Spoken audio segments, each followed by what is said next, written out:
Oke, Assalamualaikum warahmatullahi wabarakatuh. Waalaikumsalam warahmatullahi wabarakatuh. Hari ini saya akan mulai sesi IHT ya, Bapak Ibu. Gimana nih kabarnya hari ini? Baik, alhamdulillah. Alhamdulillah. Bu Diah gimana kabarnya? Aman? Alhamdulillah. Alhamdulillah. Lancar? Bu Lisda, apa kabarnya? Alhamdulillah baik, Ibu Putri. Iya, baik. Masak udah Bu Lisda? Sudah tinggal makan. Oh, alhamdulillah. Kirim ke saya belum masak ya. Siap. Bu Fitri gimana Bu Fitri kabarnya? Alhamdulillah sehat Bu. Alhamdulillah. Pak Yusri gimana? Pak Yusri masih di mute. Baik, tapi saya ngantuk Bu. Wah, bobo Pak Yusri nggak apa-apa, istirahat. Banyak-banyak istirahat. Tingkatkan imunitas. Kembali mau maghrib. Iya benar mau ini ya. Oke, hari ini sebelum kita mulai sesinya, saya akan memulai dulu dengan berdoa ya. Semoga materi yang disampaikan hari ini dapat diterima, dapat berjalan dengan baik. Berdoa menurut keyakinan dan kepercayaan masing-masing. Berdoa dimulai.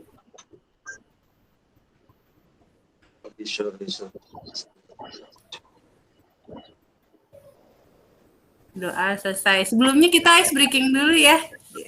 Siapa yang ice breaking? Bu Diah. Bu Diah. Bu Diah ice breaking. Boleh Bu Diah. Apa nih? Ice breakingnya? Ice breakingnya yang seperti yang sudah saja ya. Boleh. Ini saya bawa alat pegangnya. Jadi tunjuk breakingnya. Kalau saya tunjuk ini jawabnya kucing. Kucing. Ini kucing. Terus yang ini apa ya? Kelinci. Yang ini kelinci. Kemudian kalau yang ini ikan. Ini kucing. Jadi apa? Ini kucing. Kalau yang ini kelinci. Ini kelinci. Kalau yang ini ikan. Udah paham ya? Sudah. Kalau yang ini ikan. Yang ini kelinci. Terus ini kucing. Meong. Pupus. Pak Yusri gimana? Masih ngantuk ya? Konsen kayaknya. Masih connect. Kali lagi lah ya. Iya, boleh. Lagi Bu Diah. Yang ini ikan. Kelinci. Salah. Kelinci. Oh, kelinci ya. Yang ini ikan. Ini kucing. Meong.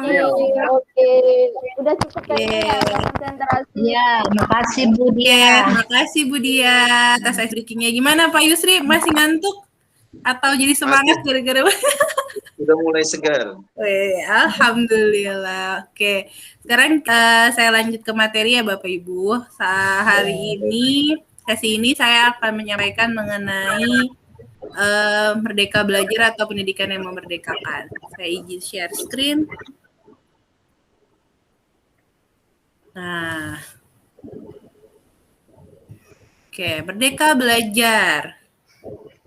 Sebelum saya ke Merdeka Belajar, saya ingin menyampaikan salah satu filosofi pendidikan Ki Hajar Dewantara, yaitu adalah pendidikan merdeka itu berdaya upaya dengan sengaja untuk memajukan hidup, tumbuhnya budi pekerti, rasa, pikiran, roh, dan badan anak dengan jalan pengajaran, teladan, dan pembiasaan, jangan disertai perintah dan paksaan. Nah, kalau dilihat dari filosofi pendidikan Ki Hajar Dewantara, ini tuh pendidikan itu berarti bagaimana membiasakan anak untuk tumbuh budi pekertinya, rasanya, pikirannya, dan itu juga tidak boleh disertai perintah dan paksaan. Yang seperti kita tahu nih yang sedang kita pelajari saat ini, pendidikan itu berpusat pada siswa, jadi bukan berpusat pada guru. Di mana kita sebagai guru itu harus melihat karakteristik anak, kemampuan anak, bukannya memaksakan apa yang kita sampaikan untuk diterima anak, tapi bagaimana kita bisa menerima atau bisa mengeksplor nih karakteristik dan kemampuan-kemampuan anak tersebut. Nah, ini pengantar dari Merdeka Belajar, yaitu filosofi pendidikan Ki Hajar Dewantara. Sebelum saya lanjut, saya mau ada nanya nih sedikit, ya, nggak usah repot-repot lah. Menurut Bapak Ibu, pendidikan memerdekakan itu apa sih? Kalau boleh tahu, Pak Yusri mungkin ada pendapat tentang pendidikan memerdekakan itu apa sih, Pak Yusri? Kakak taruhnya di mana? Kalau menurut saya, pendidikan memerdekakan itu begini. Seorang guru hanya boleh memberikan contoh atau uswatun hasanah kepada seluruh siswa-siswinya. Dia tidak boleh didikte seperti pendidikan zaman dahulu.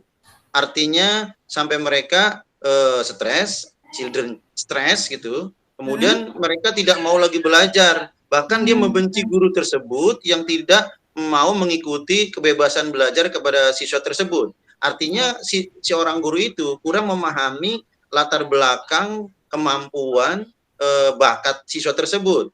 Karena siswa itu ada yang berbakat seni, ada yang berbakat IT, ada yang berbakat religius, agama, ada yang berbakat macam-macam ya. Sehingga kalau seorang guru itu memaksakan diri, tidak membebaskan siswa itu tersebut untuk berkreasi untuk pelajaran tersebut, sehingga anak tersebut akan bahasanya tuh mati kreativitasnya dan dia tidak semangat belajar dan bahkan bisa mengandung stres. Kalau udah stres, mereka akan benci belajar, tidak mau sekolah. Begitu Bu Dia. Betul banget nih. Kayak udah sebenarnya yang saya sampaikan ini udah lengkap disampaikan Pak Yusri nih. Oke. Belum. Terima kasih Pak Yusri nih pendapatnya. Nah, kalau boleh saya tambahkan lagi ya.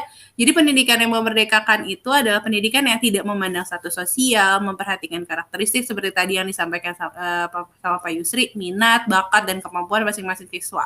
Di mana semua siswa itu berhak mendapatkan pendidikan.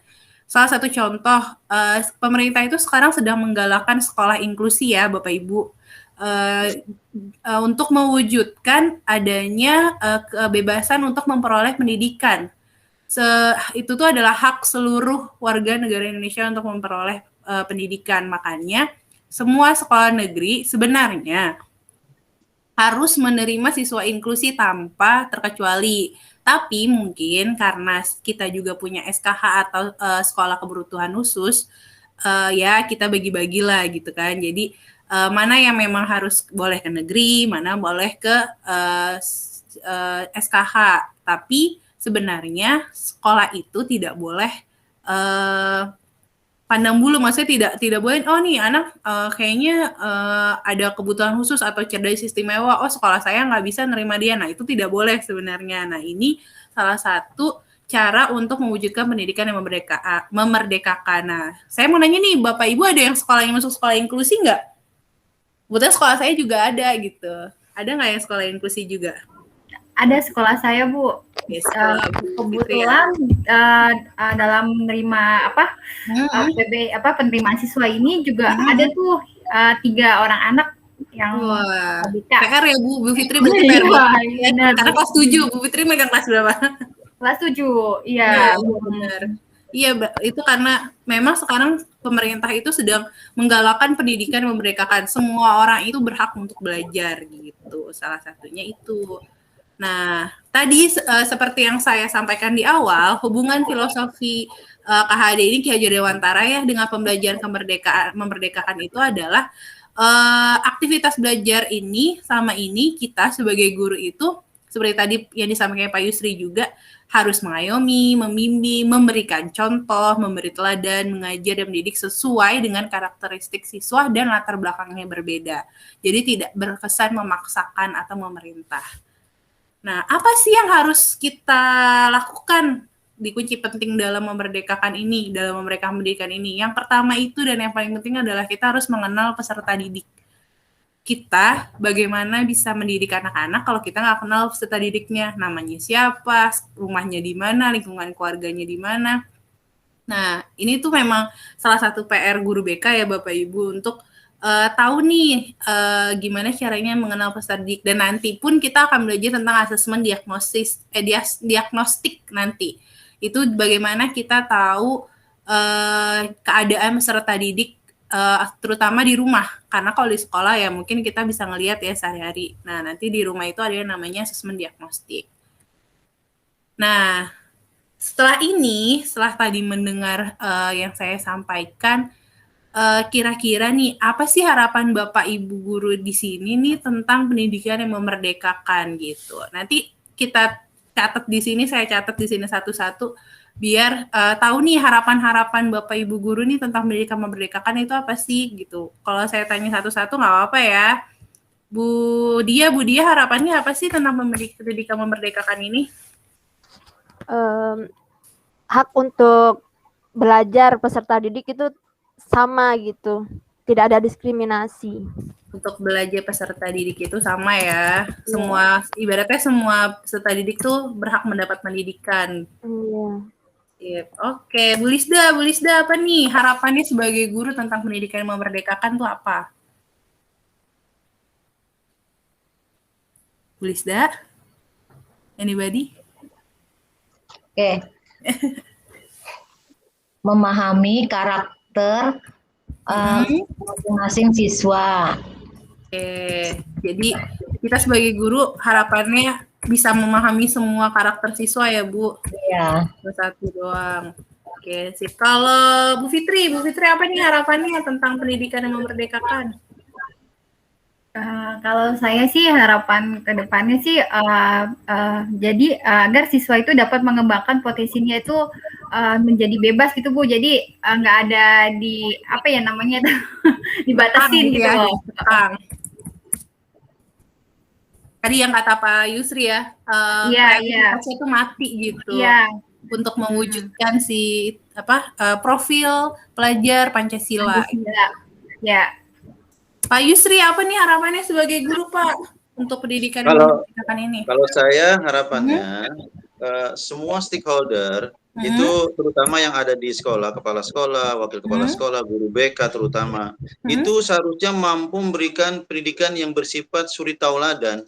Misalnya begini, kalau sekolah masuk jam 7 pagi, itu seharusnya Bapak kepala sekolah, guru BK, guru piket, itu sudah standby memberikan contoh cara-cara menghormati orang yang lebih tua. Itu dengan memberikan cium tangan. Itu kalau tidak masa pandemi, saya seperti itu cara mendidiknya.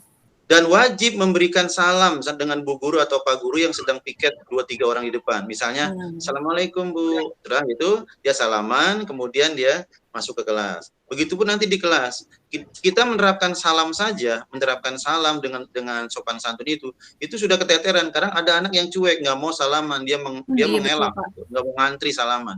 Nah, kalau menurut saya kesulitauladanan Bu. Jadi kesulitauladanan itu sangat penting, sehingga banyak siswa yang menilai guru-gurunya ada yang hanya mengajar, tidak bisa mendidik. Gitu. Kalau dari saya seperti itu Bu. Terima kasih.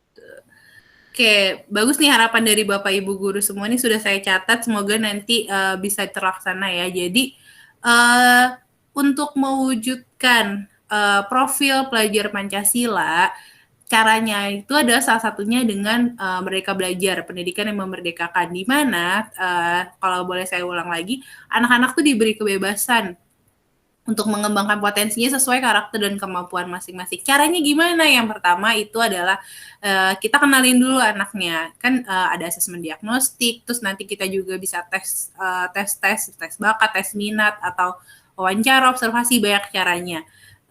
Yang pasti kita harus kenal dulu dengan anaknya.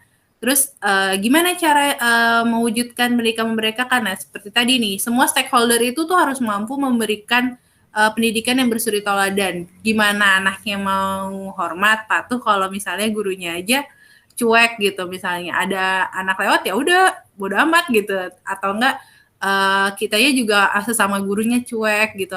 Kitanya disuruh anak suruh buang sampah pada tempatnya, tapi kita abis misalnya buka tutup aqua tuh kan ada plastiknya tuh kadang-kadang tahu-tahu dibuang aja gitu. Nah itu kan salah satu contoh yang tidak bersuri tauladan ya. Jadi kita itu sebagai pengayom, sebagai pembimbing, sebagai pemberi contoh, tapi tetap memberi kebebasan pada anak-anak untuk mengeksplor dirinya. Jadi bukan mau kita, tapi anak-anak maunya gimana gitu. Mereka mampunya sampai mana, karakteristiknya kayak apa. Nah, itulah pendidikan memerdekakan atau merdeka belajar. Nah, untuk saat ini, sampai di situ dulu penjelasan dari saya.